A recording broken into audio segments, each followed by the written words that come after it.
Hey everyone, how is everyone doing today? Today we're doing an episode of Transformation Time. I always love this show because this is where you get to hear about people's journeys into real estate, how they got into it, what their mindset shifts were like, what their personal development journeys were like. It's always a great way to learn and just understand how their path went because it helps us learn our paths or how we can improve our paths or who we can relate to. So let me get our guest speaker on. 1 second. Oh, Sarah, I'm not sure if you're on a computer because Instagram only works on your phone. And if you are on your phone, then you need to upgrade your Instagram. So if you want to just quickly do that, and I'll wait for you. And if you could just quickly let me know that you've understood or that you're whatever you're working on.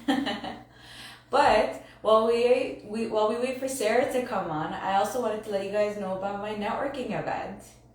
So I am having my next networking event is coming on, and it is about our guest speaker at our networking event will be sharing with us how to grow your network. And I find this a very important topic because you don't have to have a huge network, but you do want to have people, because if you're going to get into real estate, a network helps you either by finding people on your team that you need to have on your team, having people to motivate you. There's so many reasons why you want to meet people and find avenues, and especially online is always the easiest way to find people. So give me a second, guys. I can see that Sarah's back.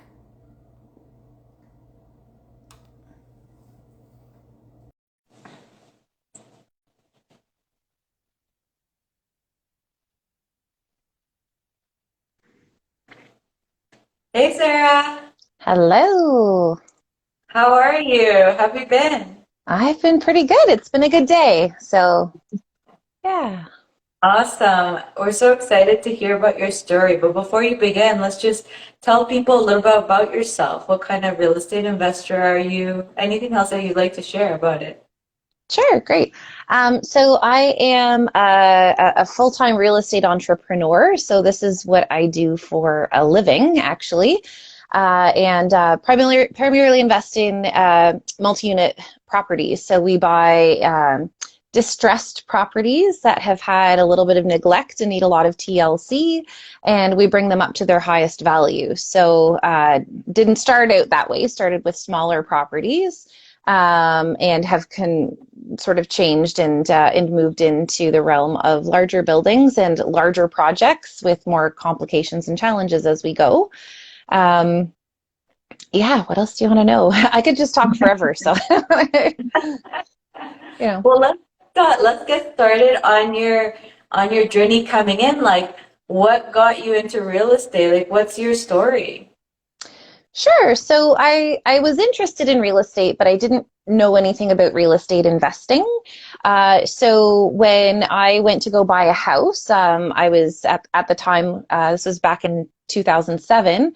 I was living in my parents' garage in this makeshift apartment that we'd created for myself. I had no plumbing though, so I had to go into their house for all that kind of stuff. And I decided that I wanted to buy, and I had a pretty decent job, but I had a lot of debt. And so the bank said, okay, well, you either need a second income, so you need to have a spouse, or you need additional income in a rental property or something like that. And so I went and I bought a duplex. And it was, to this day, still probably one of the shittiest duplexes that I've seen. It was really, really bad. And I didn't know anything at that time. My dad was actually pretty handy, and he said, yes, we can do this. So I bought this duplex, got in right before the market crashed. So I got like a 40-year AM. I got 4% cash back. So I only had to put 1% down, which is great because I didn't have 5%. And then we just But how renovated much this was house. 1%? Yeah, well, you had to put a 5% deposit, like you had to pay 5% down, but then they had a cash back mortgage where they just increase your interest rate a little bit, and I got 4% back in cash on closing. So that was great because I'd actually pulled my down payment off of a credit card, which is interesting.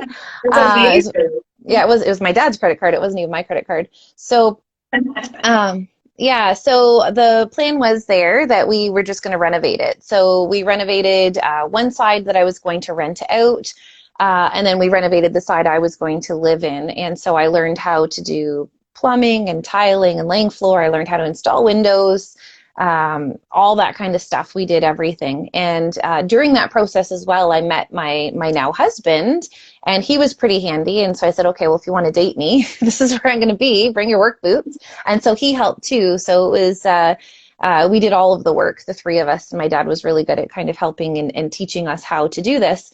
So at the end of the day, I refinanced after 6 months, learned my lesson. I was in a completely closed mortgage, so I had a big penalty to pay, but the amount of equity that we created, it made sense to pay that. And I pulled out enough money to pay off all of my student debts. And that was like, whoa, like that's crazy that we just did this work and then I'm able to, it was $72,000 I had to pay off, and it cleared it all out, which was amazing. And then we had a little bit of extra left over, and I thought, wow, I need to do this again. And so we kind of went from there. And like the next year, my now husband and I, we bought another duplex together, renovated it, pulled the money out, bought a home, which we then moved into to renovate. And then it just kind of went from there. And we started doing flips. We've done duplex conversions. Not many of those, though. I didn't actually really enjoy that process. And then we've just kind of scaled over time what we do. That's amazing. And what even got you, like, did your family already own rental properties? Like, did you have any influence from it, or what made you think, like, I want to buy a property and duplex it, or it was duplex renovated? hmm Yeah, it was like a 150-year-old duplex. Like it had been duplexed ages and ages ago, very improperly, and there was a lot to do. So it was part of it's really funny, and I'm not sure if I've shared much of this, but I was inspired by a late night infomercial for like the Robert Allen Institute. And so that was kind of inspiring. But I didn't know anybody who invested in real estate. So like I didn't know anybody who was a landlord. I didn't know anybody who owned real estate and or who was a real estate investor. So that actually wasn't really even much of a goal of mine. I just wanted to buy a property that I could live in. And it just so happened the only way I could do that was to buy a duplex. And then it worked so well. Now, mind you, I will say that our second duplex, because I didn't know anything about tenants or I didn't know anything about anything to do with real estate. And our second duplex, we had such challenges there with our tenant profile that I almost said, you know what, screw it, we're going to sell everything and quit. I'm not good at this. I'm done. And so back in like 2010, like my complete story could have ended there if I had just given into the situations that we were involved in at that point. And then I thought, no, screw it. Like these terrible tenants aren't going to stop us from doing this. I'm going to learn. I'm going to learn from our mistakes. I'm going to learn from the situations that we're in, and we're going to do better, and we're going to keep going. So at that point, we had decided we're going to continue to invest on the side as a hobby. And so we were buying properties every year to year and a half at that point. And never had I thought I'm going to be a full-time real estate investor and this is what I'm going to do for a living. But here we are. That's So, amazing. And that's great. I think a great point that I just want to highlight is that you didn't give up. yeah. And I think it's always very important that yes, we go through really terrible moments.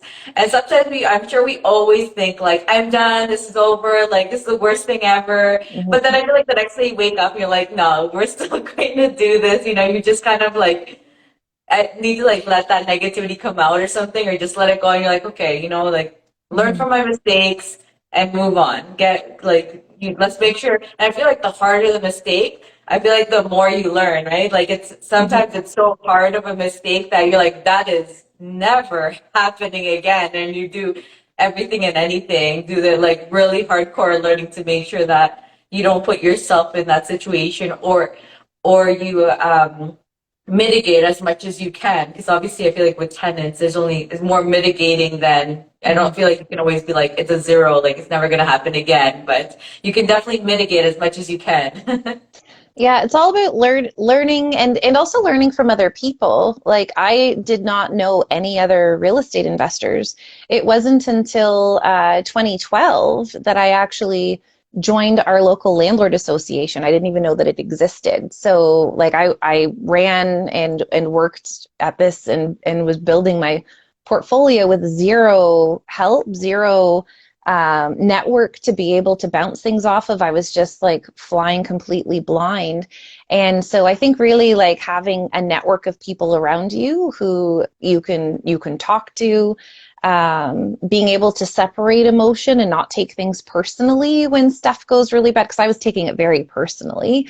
With the situation we had, I won't go into the situation. It was just really, really shitty overall. But just really being able to separate yourself from that and looking at it objectively and moving forward instead of getting stuck in it. And I always say to people, if you can't separate yourself and it's really consistently bringing you down, then you need to hire a property manager. You need to partner with somebody who can deal with those types of things, because your sanity is worth a lot, right? So, 100%. And just because you spoke about it, actually curious, how did you what did you try to do to try to separate yourself from getting that so emotional and just taking it as, not getting so emotionally involved in it? I think it took a lot of time, because when I first started out, I was my property manager and I wanted to bend over backwards for my tenants and make sure that they had a great experience. And I really put myself out there. So it's really hard when you're doing that to not take things personally. And now, 15 later, I realize that people behave in certain ways because of their life circumstances, not because of how they are reacting to you necessarily. And I think that it's one of those things where every time something bad happened, I looked at it objectively thinking, okay, how can I prevent this from happening again? And I think really doing that helped me be able to separate myself over time. Also, reading books, educating myself, then eventually being around other real estate investors and talking to other people who are doing what I'm doing and learning from them as well. So eventually to the point where, like within our company, so I have a property management company as well, we have what I like to call, it's like training your tenants and setting expectations, setting boundaries, letting everybody know how our relationship works, and having systems. And I think systems are really important. Okay, if this thing happens, how do we handle it and what do we do? And then if we encounter something that hasn't happened before, looking at it and saying, okay, so now that we've dealt with this, now what is our system and what do we need to do? And looking at everything that way really, I find, helps to keep that separation. 100% agree. And something that you're alluding to is the communication, right? The communication Mm-hmm. is so important.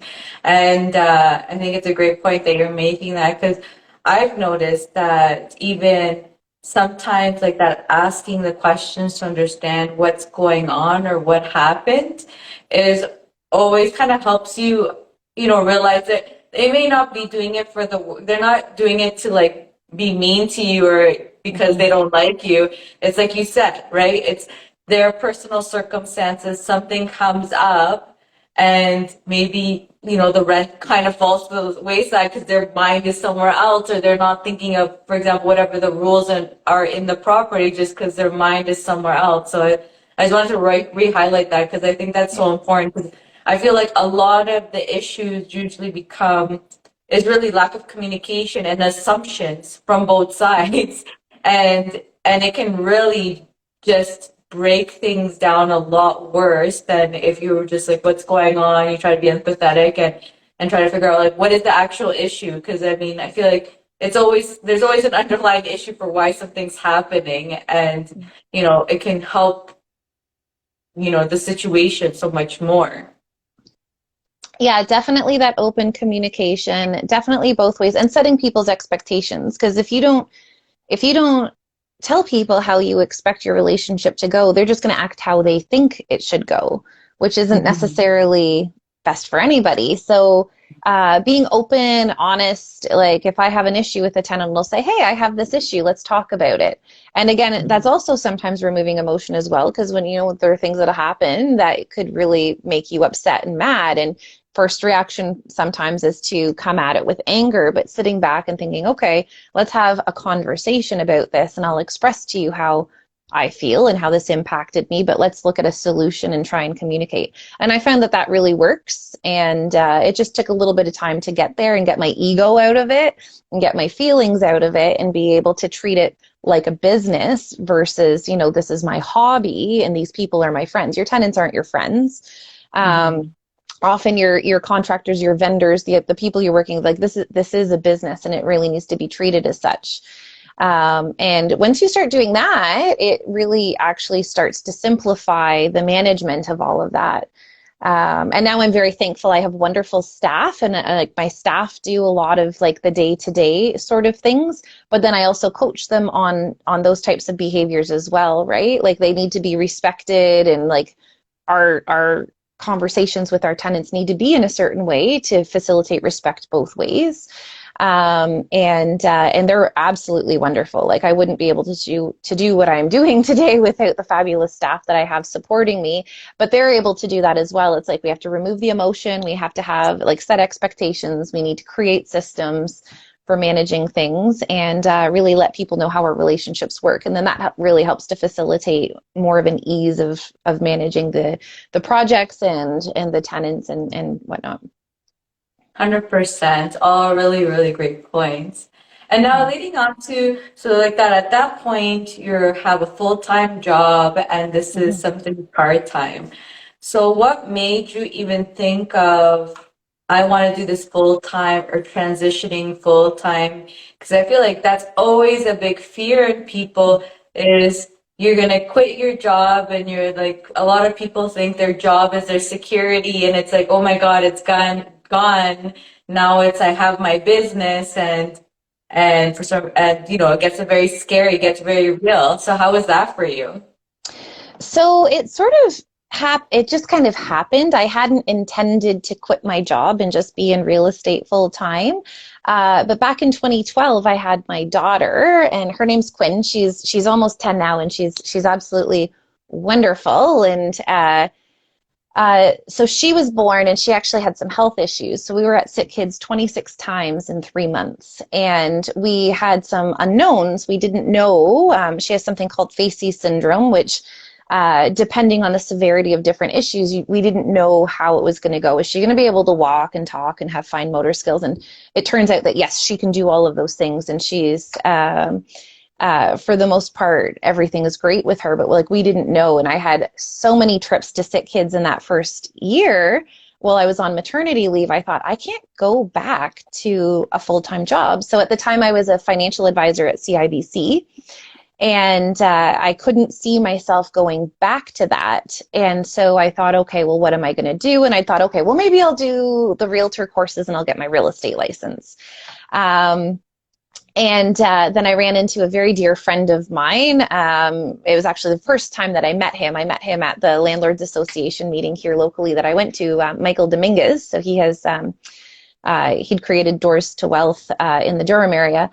And he selfishly needed a property manager. And so he had said to me, hey, you're going to have some time on your hands. Why don't you manage my property there in Coburg?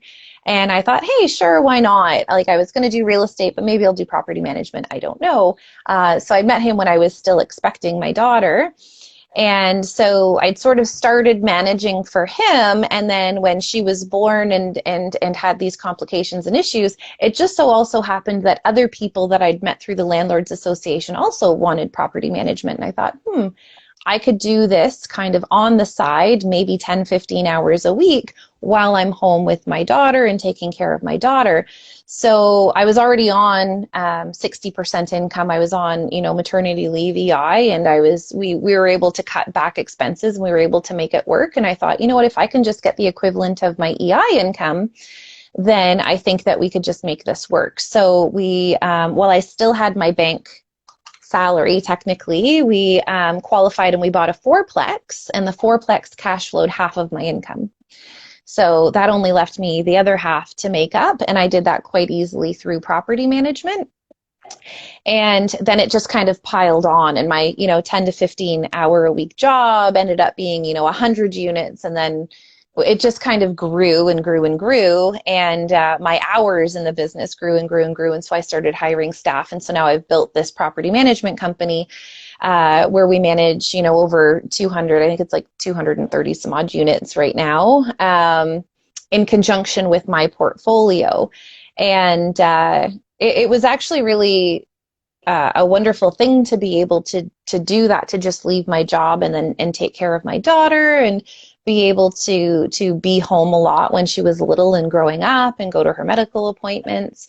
And I don't know that otherwise I would have gone full time into real estate, because you get set on these paths and society tells you, you work your 9 to 5 job, you save for retirement, you do all of these things. And I had a lovely hobby on the side, but I hadn't necessarily intended it to be full time. So I've been full time in real estate now for 10 years, and we've grown our portfolio quite significantly, and our PM company, and I have a reno company now too. We do construction, and it's just kind of spiraled into this big, wonderful, beautiful thing. That's amazing. And was it shocking to you that you're able to come up with the money that you made? Like, how was the feeling of like, oh my God, I can make this a viable business? Yeah, it was. I'm kind of uh, I do things not necessarily as planned as I intend. Like I didn't actually do a business plan and think, okay, like I'm more so just like looking at it like, okay, we can make this work. And very quickly, it just organically happened that I made the money that I needed to make. And not to mention, we had a pretty decent cash flowing portfolio at that time. We had 2 duplexes and then that fourplex. Actually, it was quite small. But we had refinanced as well, and so we had some money in the bank. So it was kind of a simple transition, but very much opened my eyes to the fact that, okay, I can have this as a business and I can make money at this. That's also the same time that I started working with private lenders and joint ventures as well, because the bank didn't like me anymore after I quit my job, because I didn't have, 2 years business income. I didn't have solid T4 income either. And so that then also expanded my real estate investing side of things, because I thought, okay, well, if I want to continue to buy things, I need to work with other people. So at that point, I started borrowing private funds. So we started borrowing RSP mortgages from various people, private money, and also working with joint venture partners on deals. So I think the next year, actually, we did like 3 deals in 3 different towns, like all at the same time. We bought a 12plex, a 6plex, and we did a flip, like all at the same time the next year. Specifically because I didn't have a job anymore, and I was open to opportunities, and all these opportunities came, and then I thought, okay, well, now how do I do this? And so that forced me to then also go find that money, and I was able to connect with other people who wanted to do what we were doing but didn't want to do the work or have the expertise or the time. And so again, it had me step and level up that way also. That's amazing. And at that time when that happened, had you started the renovation business already, or was that not there yet at that point?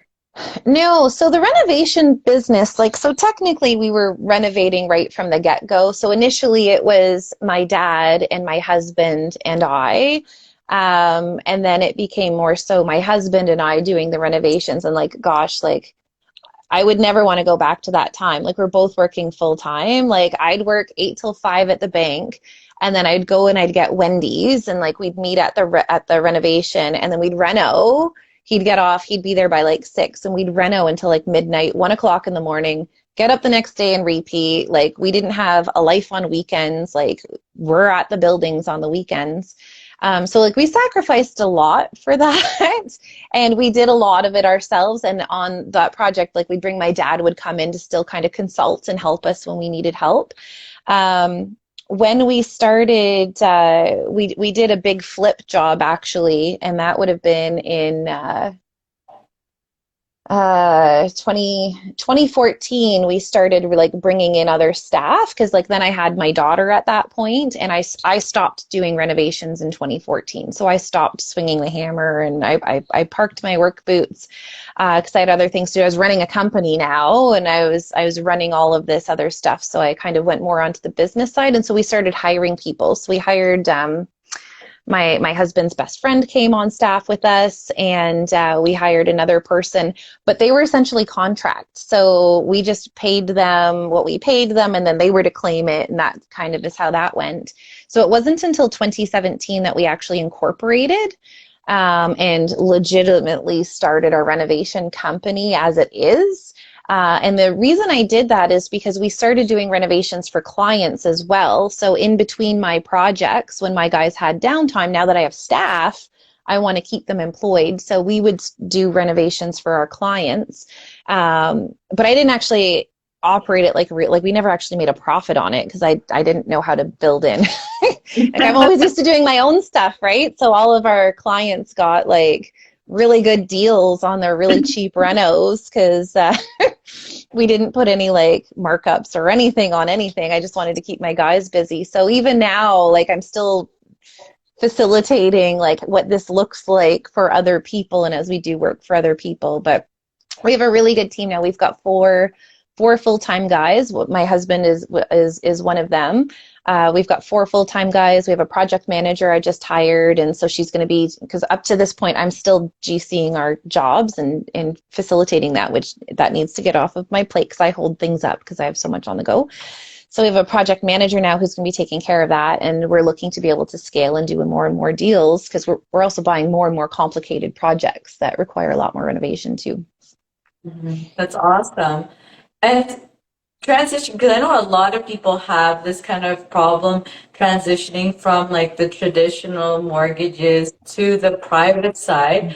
How was that for you? Because a lot of people get very scared of the interest rates as being so much more different, and then just borrowing privately. Like how did you feel about that transition into like how did you like what were your fears around it, and how did you get over them?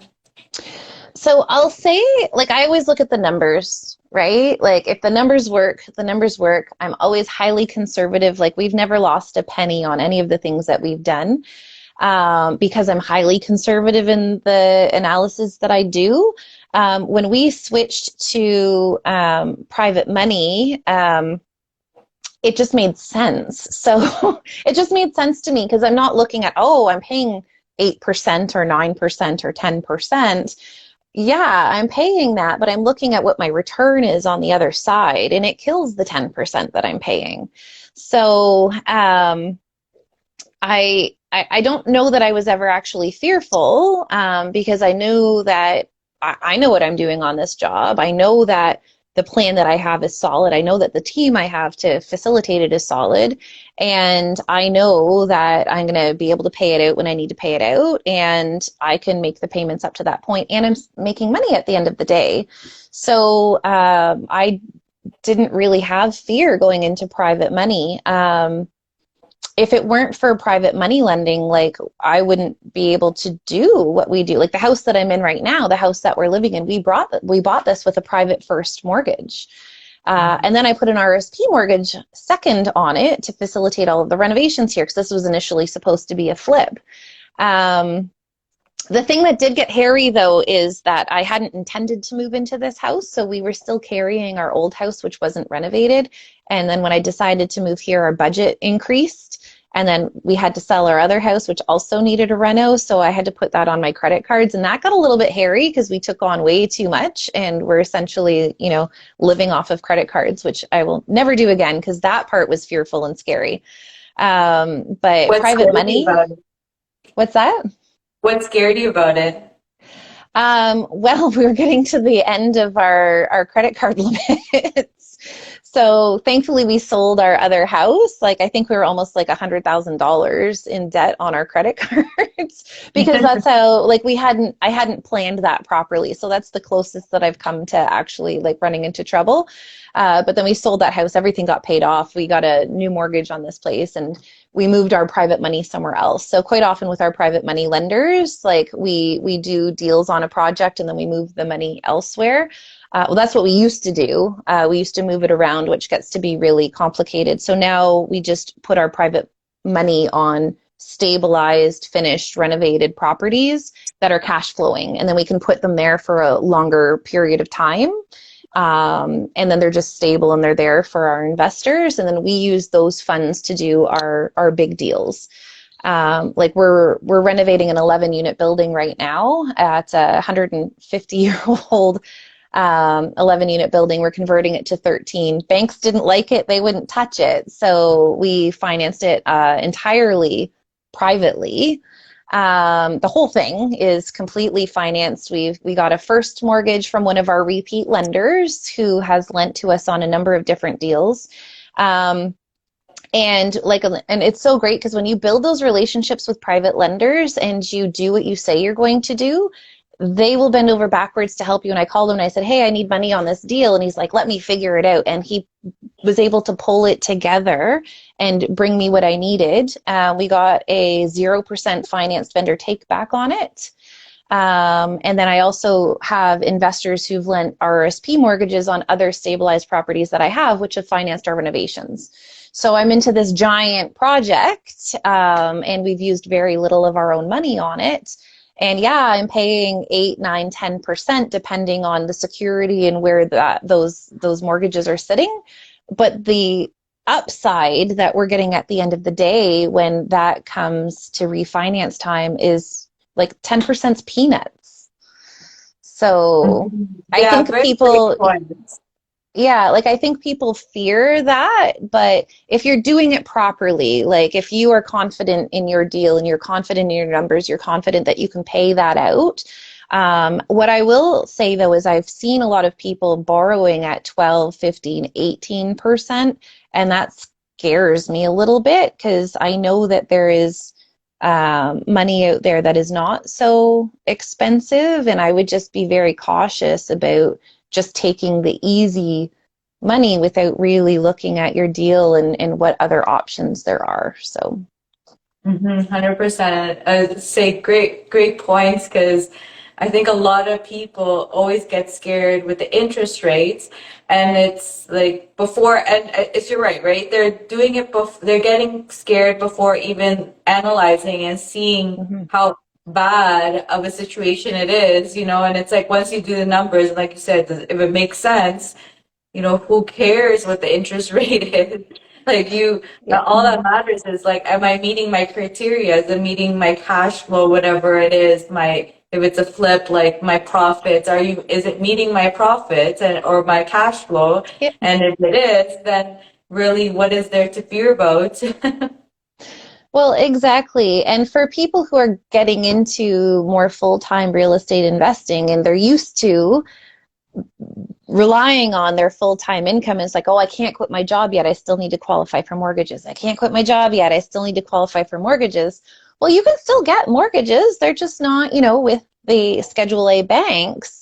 And then eventually you become a full-time real estate investor. And for me, the banks love me now, right? Like the banks, I have no issues getting mortgages with the banks when that is what fits my strategy or when that's what fits the building. Sometimes I just want to close really quickly and I don't want to have to deal with the bank. And so, yeah, sure, I could get a bank financing on this property, but I'm going to renovate it and have it done in 6 months. I'm just going to throw a private mortgage on it at 8% because that's easy for me. And I can just, boom, get it done, and then I'll refinance. So even when I could get traditional financing, just because traditional financing is a pain in the ass, I'll still just go and put private funds on it, right? So it's a strategy to use. Yeah, I completely agree. It's so true, especially when you deal with those bigger projects or even a bigger project, right, where an A or B lender won't fund. Like I've dealt with like house is not livable. You have to go private. There's no even option in those situations, right? It's like they won't, that's not their model, the A and B lenders. Yeah, well, exactly. In our 11 to 13 conversion that I was just talking about, I tried to get construction financing on it because it is like it's a huge construction project, and they wouldn't even qualify it for construction financing.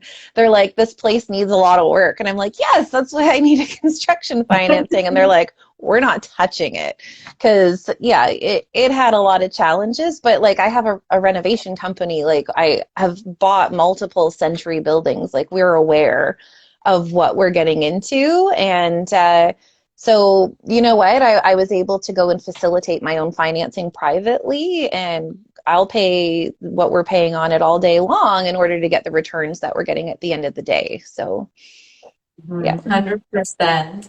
And so, what about during this process that you've gone through so far? What are the kind of mindset shifts that you've gone through? Oh, well, like the first big one was that I suck at this and I can't do it and I just need to sell everything because the tenants were causing an issue. Like I think that was a big mindset shift is that, you know, I need to treat this like a business instead of treating it like a hobby. And that big shift there. So even just looking at my rental properties and how I interact with my tenants and how I look at the buildings themselves, that was a big shift. I think I've already talked about like my next shift was when I went into when I quit my job and went into investing full time. And I'm like, okay, well, to continue to do this, I have to do it differently. Like, and using private money and working with joint venture partners, like it blew my mind the capacity that I could take on for jobs because we were doing one deal like every year and a half because we were working within our own means. And when you start working beyond what you can do yourself, so like I'm helping friends build wealth through our joint venture partnerships. I've got investors, I'm helping them build their wealth. And we talk about, you know, what their goals are.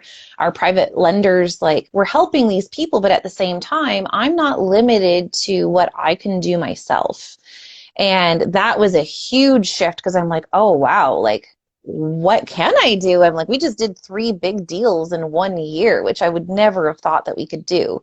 Like a 12, a 6, and a 12, a 6, and we flipped a house, flipped a And that duplex. was just after you just having 2 duplexes and a flip, right? So they were like much smaller Yeah, projects like and we went went, big in 1 year.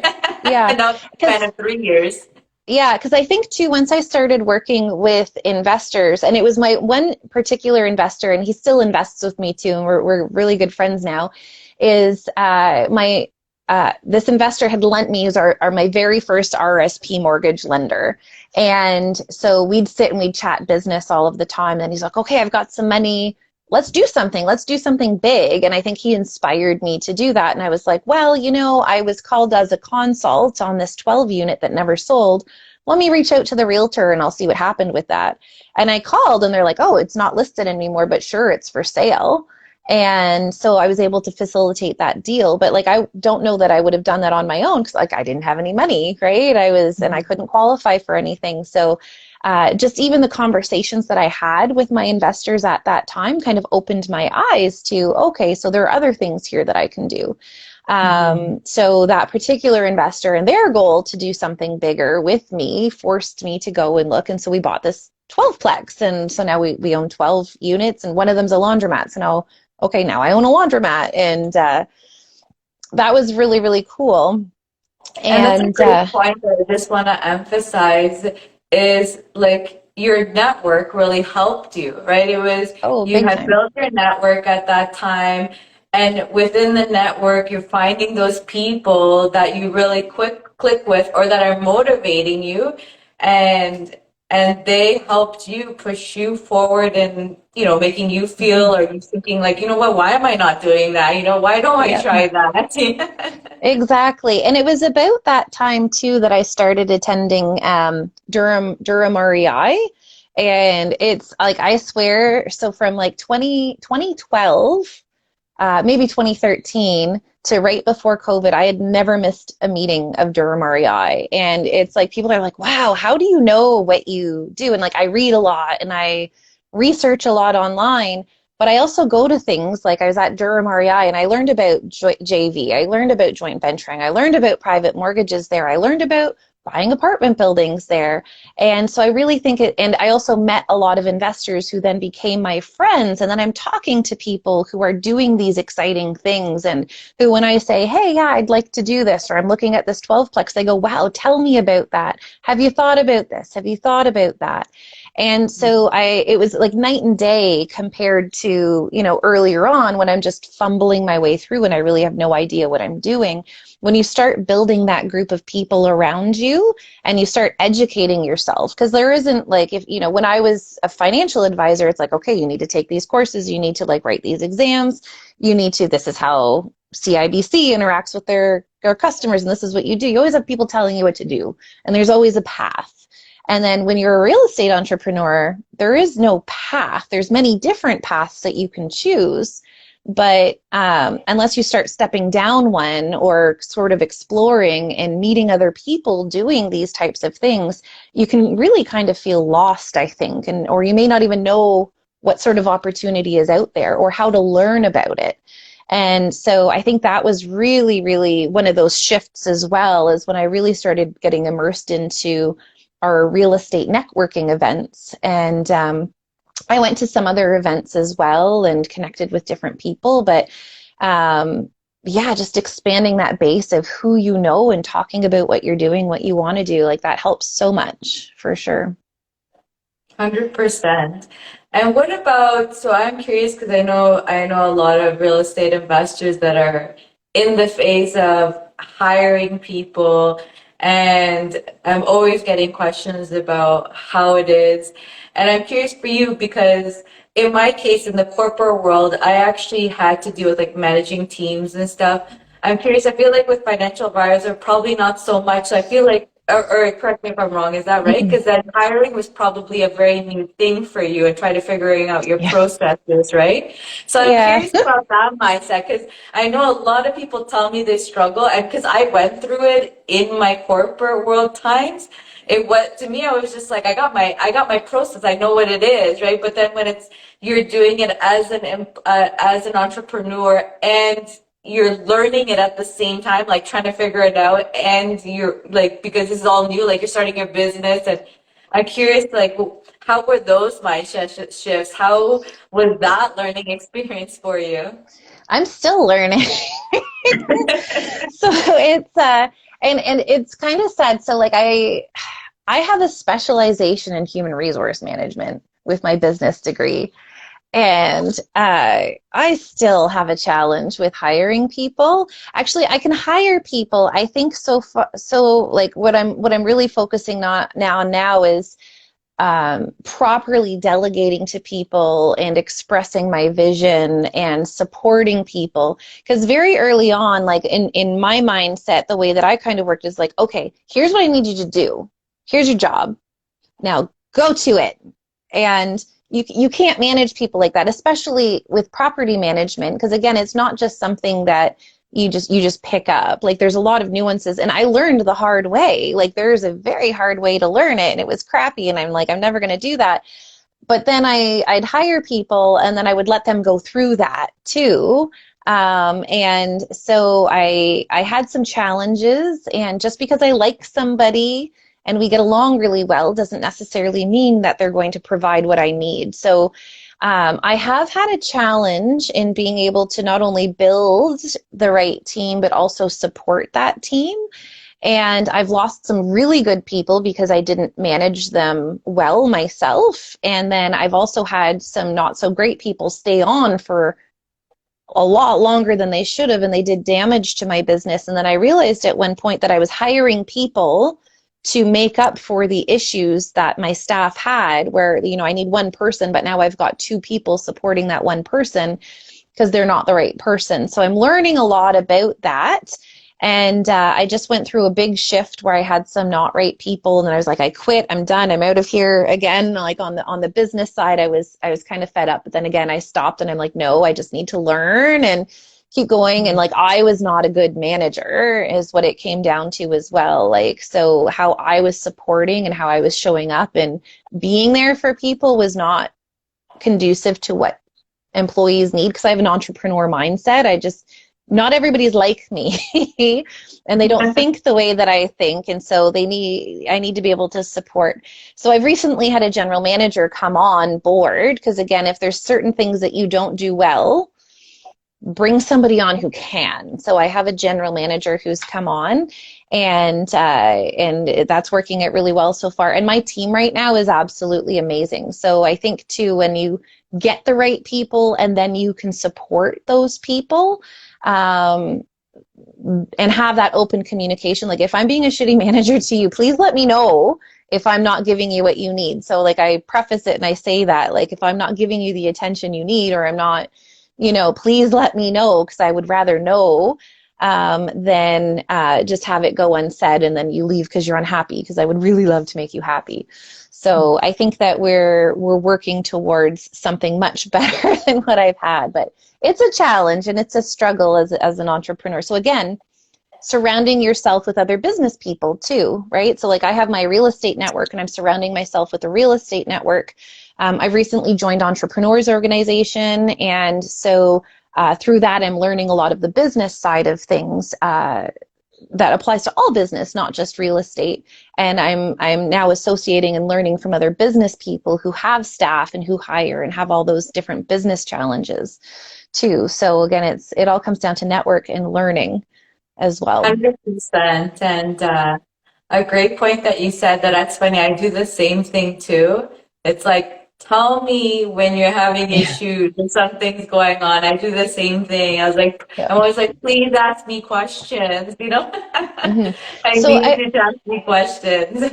Yeah, so I've started, so even though I'm not the direct manager of my staff any longer, like I have management in between, I'm still meeting with my staff once a month, and it's a sit down, how's it going conversation, not a what about this client or this thing or whatever. It's just, how is it going? Let's just talk.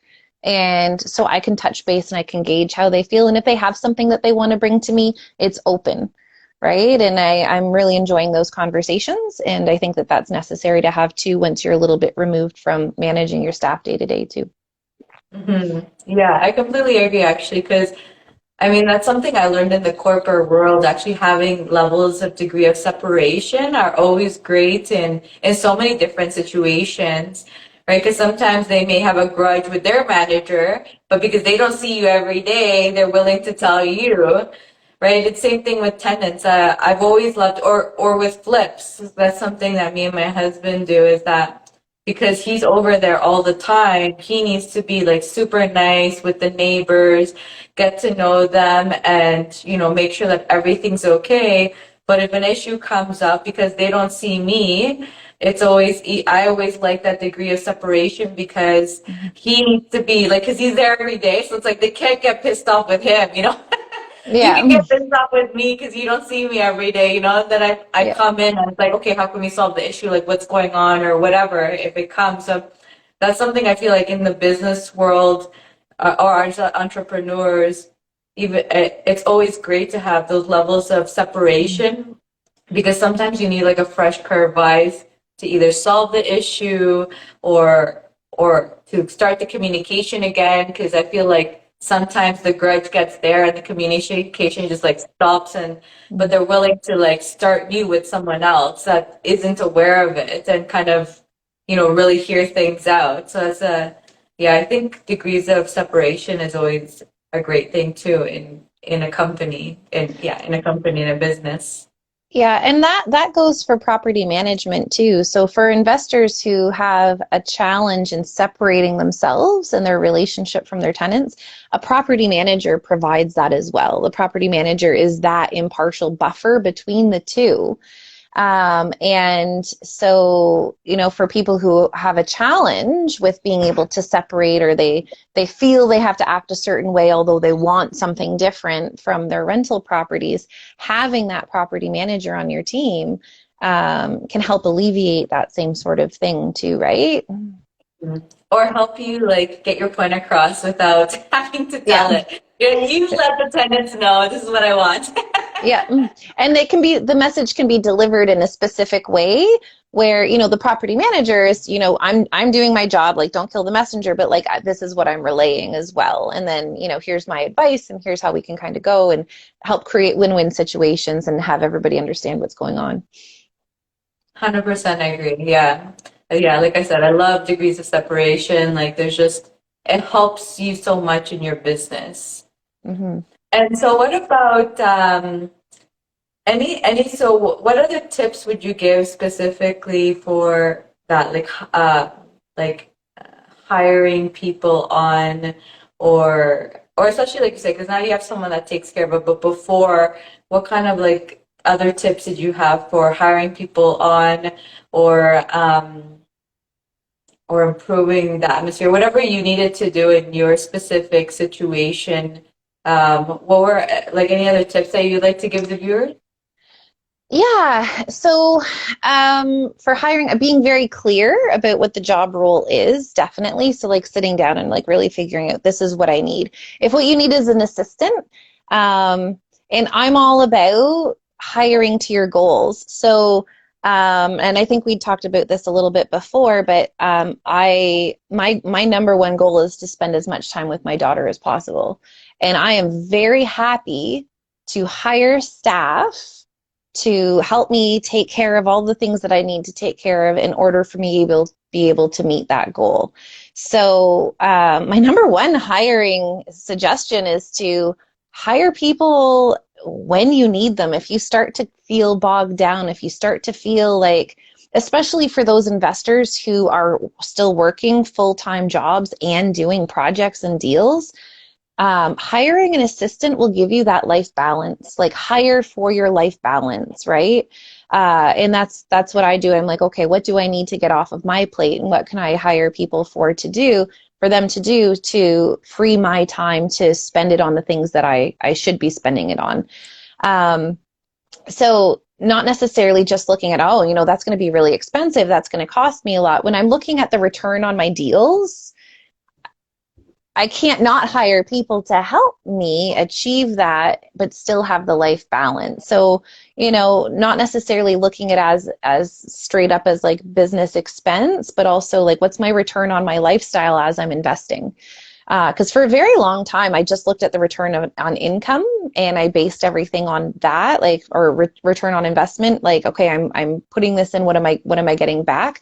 But also like looking at return on lifestyle. Like I finish my work day at 3 o'clock and I don't work evenings and weekends unless I'm doing like something like this, right? So it's kind of like a one-off. When I do things evenings and weekends. But my team is absolutely wonderful and they allow me to be able to do that. For things to run successfully, though, everybody needs to know what they're responsible for and what it is that they do and how they work together, I think is also very important to establish that communication line and be able to. And now I'm not going to pretend that what I have going on right now is perfect. It's all fluid and we're still working it all out. Having that open communication, though, as it progresses is really important. Definitely making sure that the people have the ability and drive to work independently. I'm more so about hiring people who have a mindset and the ability to jump in and learn versus somebody who has experience doing what I want them to do. Because usually there aren't people who have experience that can do what I want them to do, like hiring a property manager in small town Coburg here. There's one other property management company with long-term staff. I'm not going to usually be able to hire people who have any real estate management experience. So having the right mindset is much more important than having experience. And then the second thing would be to make sure that they are supported and they know what they need to do and how you can help them.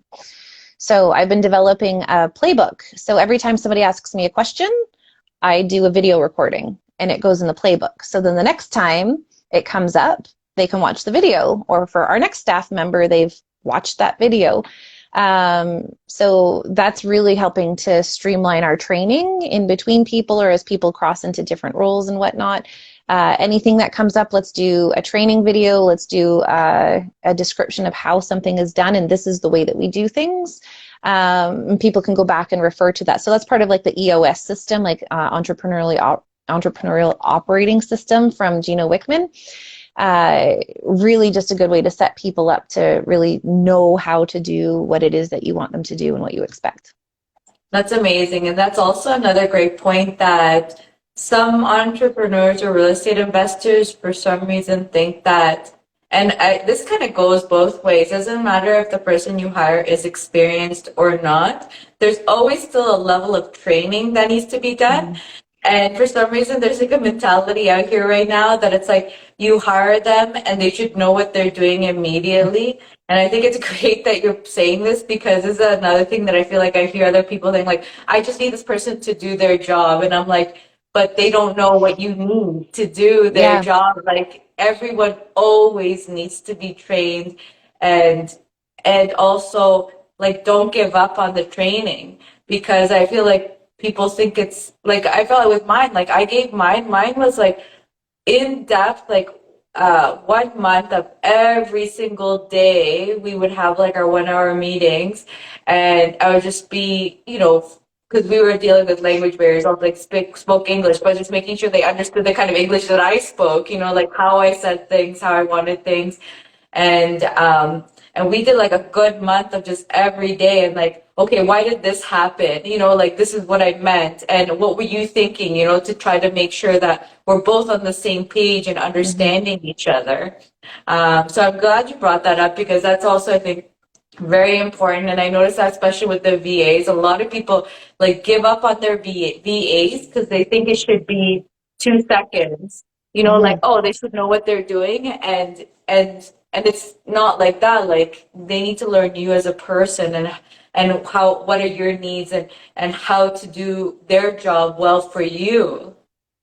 Yeah, and I actually early on I hired a VA and it was unsuccessful and I can attribute almost, not every, but almost every single unsuccessful hire that I've had in the past was unsuccessful primarily because of how I managed that person too, right? And it's easy to say, oh, that person, they just didn't get it, they didn't whatever or whatever.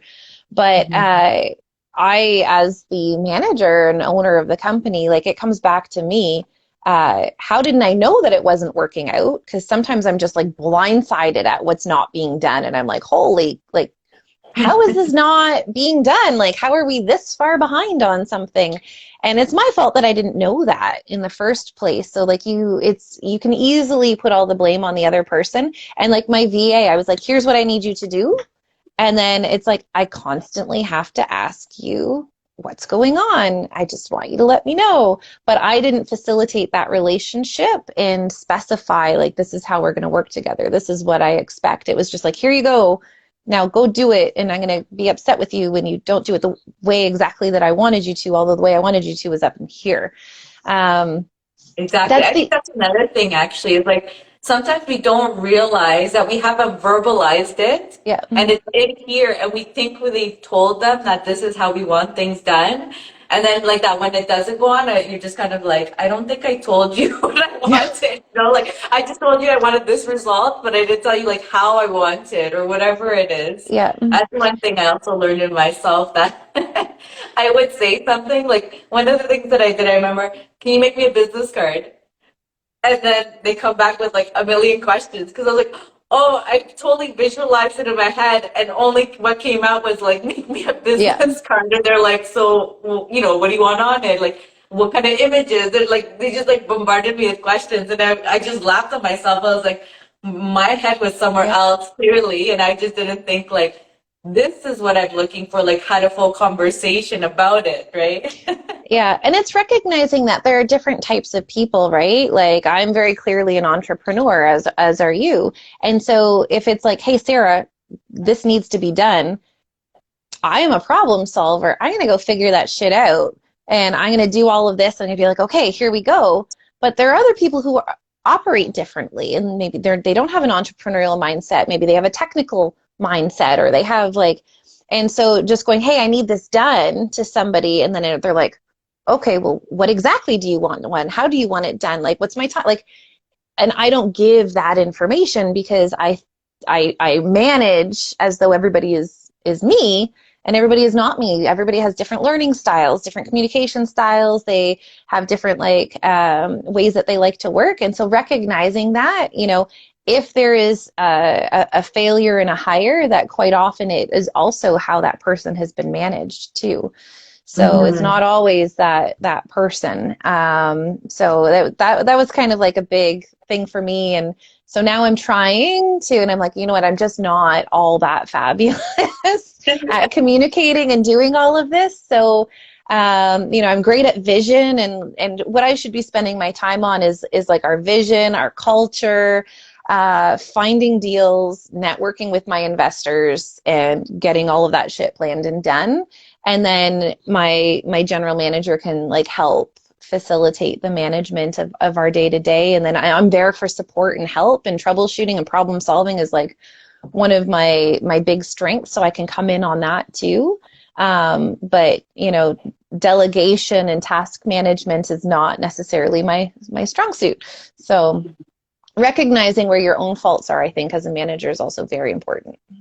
100%. And now looking forward, like you said, you have your dreams and you have your future goals.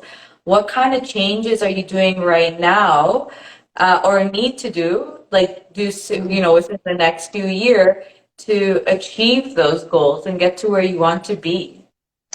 Yeah, so I have this challenge because, like, as I mentioned, I my main number one goal is to spend a lot of time with my daughter. And so and I've got it right on my vision board's like right over there.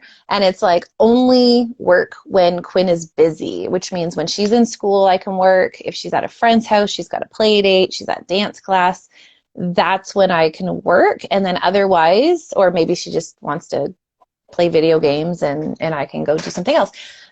So I'm balancing that life balance goal with this great desire to build these wonderful big companies and expand and continue to grow. So the number one change I need to make is to continue to hire great people and create the systems and the culture and the organization that can support great people. And for that, like, I'm offering flex time and flexible work life because, like, I need flexibility in my life to meet my number one goal. So I offer that for my staff too. And so if they need flexibility, we sit, we chat, and I'm super open to that. But I still need to continue to build that great team. So as I scale and as I grow and as I bring on more projects and more buildings and more investors and all of that, that team can support what needs to happen, and I can still focus on vision, culture, deals, investors, and problem solving. Like, that's where I need to spend my time as we grow. So building out, like we're on track to have 100 units by the end of this year, and then looking to grow 30% every year. Eventually we're going to get to 1,000 units. For that, I definitely need to expand my network. Some of the deals we're doing are, again, more complicated deals, like our big gut renovations that banks won't touch. So I do need to bring on a lot more investors to borrow private money on our existing portfolio to fund that. I need to bring in more joint venture partners who want to do what I'm doing, but maybe don't have the time or the expertise. I need to build out my renovation company as well and continue to source great contractors and build laborers as we expand out to other areas, because like I have a really great team of sub-trades here locally where we work. I've got like my HVAC people and electricians and plumbers. I've got everybody.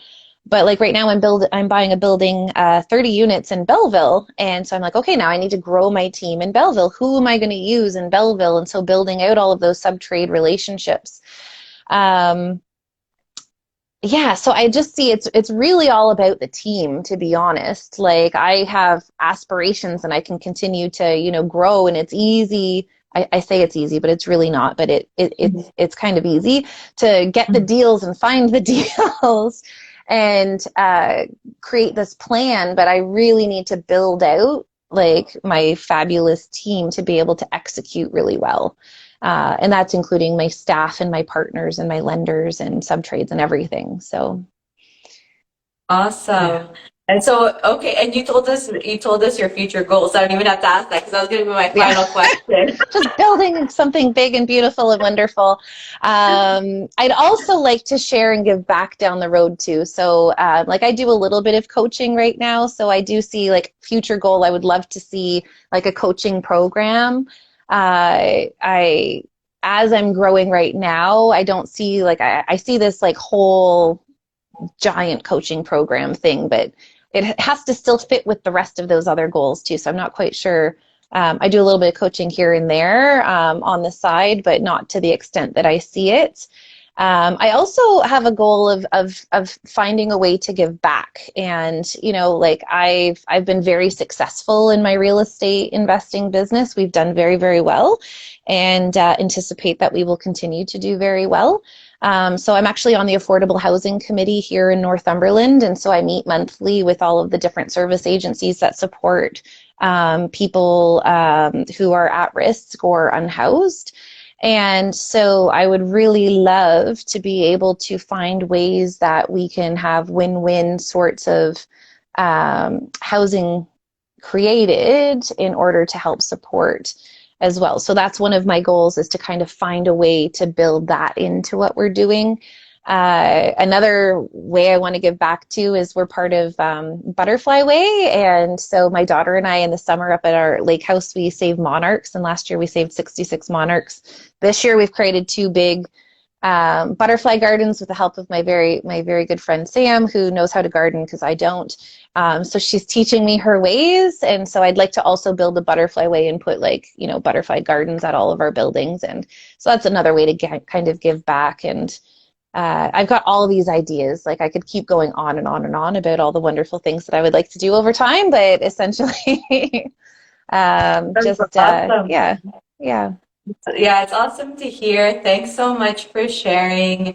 If you guys enjoyed what Sarah told us, like our videos. And I mean, if you also like what you hear, I mean, follow Sarah, because obviously she always has a lot to share. And so thank you so much, Sarah, for coming on. Thank you for having me. This was fun. Awesome. Thank you everyone for coming on. And like I was saying before about my networking, and my next networking event is on building your network. So if you want to hear about that, come join me. It's next month. You can get into my bio and you can definitely hear about how to build your network, how to find those people, because you find them from anywhere. So thank you everyone for coming on. It was really awesome to have you, Sarah. We'll see everyone in the next Thank you. episode. Bye, everyone. Bye. And then, of course, I always have problems trying to get out. I don't know why my little X doesn't like to work. Come on. There we go.